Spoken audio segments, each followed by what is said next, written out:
wonder what it's like to be so tiny. And to scurry around so fast. Such teeny-weeny feet. And to nibble little mouse holes. With teeny tiny teeth. And to have a great big family of mouse kids, each more scatterbrained than the last, who must all be kept away from the cat. What games do mice play? They play hide and seek in your closet. What else do they do? They store away food. Where do they put it? In their house. And where do they live? Under the floor, I betcha. And in the attic too, Papa. Have any of you heard of the Ratcliffs? There's Mr. Ratcliffe and there's Mrs. Ratcliffe, and there are 3 rambunctious Ratcliffe children.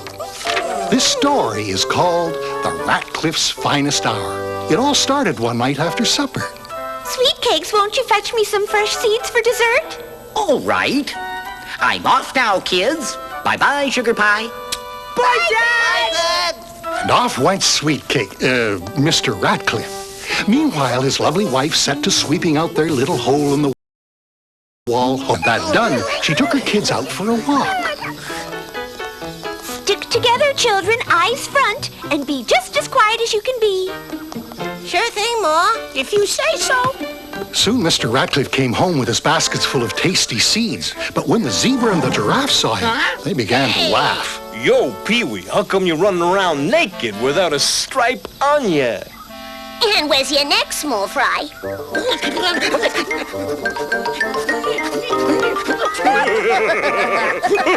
Mr. Ratcliffe hated their teasing. He felt awful. Well, at least I'm home where those big galoots can't tease me. On her way home with the kids, Mrs. Ratcliffe met a monkey. Better be careful no one steps on you. Just hold up your heads. Don't you pay him any mind. What Mrs. Ratcliffe really thought was better to be small and cute than big and ugly. Soon, all the Ratcliffs were home again. I'm really tired of being so small. It isn't so bad. Ants have it much worse than we do. Well, yes, that's true. You know, we really ought to dig ourselves another exit tunnel. Then we simply wouldn't have to risk running into the zebra, the giraffe, or the monkey. Now you're talking. So Mr. Ratcliffe got a pick and shovel and set to building a new tunnel. We're getting a new tunnel where the big animals aren't. After much work, the tunnel was nearly done. There were only a few feet left to go. But no sooner had he reached the outside than Mr. Ratcliffe met a lion, a big lion, with a tremendous mane and humongous paws. Don't eat me, lion. The missus would be so peeved. She can't handle the kids by herself. Easy, relax. I wouldn't eat you even if I were starving. Oh, thank you, kind lion, sir. And if you ever need anything, feel free to call me. Just ask for Dwight Ratcliffe. Sure, pal. The lion had no idea that such a small creature could help him.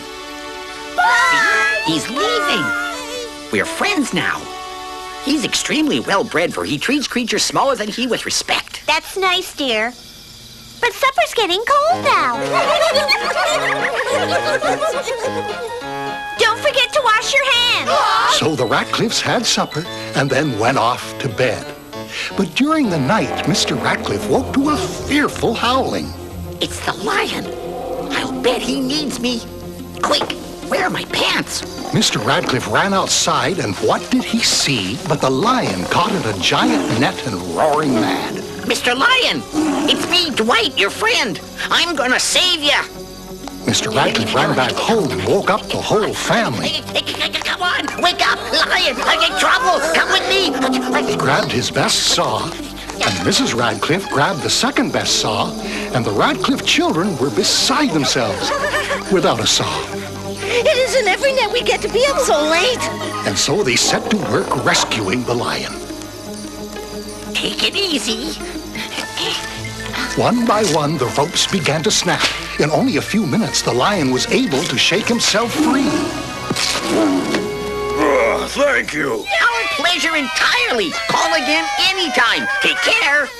Well, for heaven's sake, I'm not just gonna leave you like that. Climb up on my back. This calls for a victory parade. Come on. Kids, you hold on real tight. Here we go. The Ratcliffs rode in high style, right under the noses of the zebra, the giraffe, and the monkey. Not surprisingly, none of them laughed, nor had a nasty word to say. afraid of lions? It's not for nothing he's called King of the Beasts. 'Cause he's real strong. And his roar is ferocious. Why then didn't the lion gobble up Mr. Ratcliffe? 'Cause it would have been an unfair fight.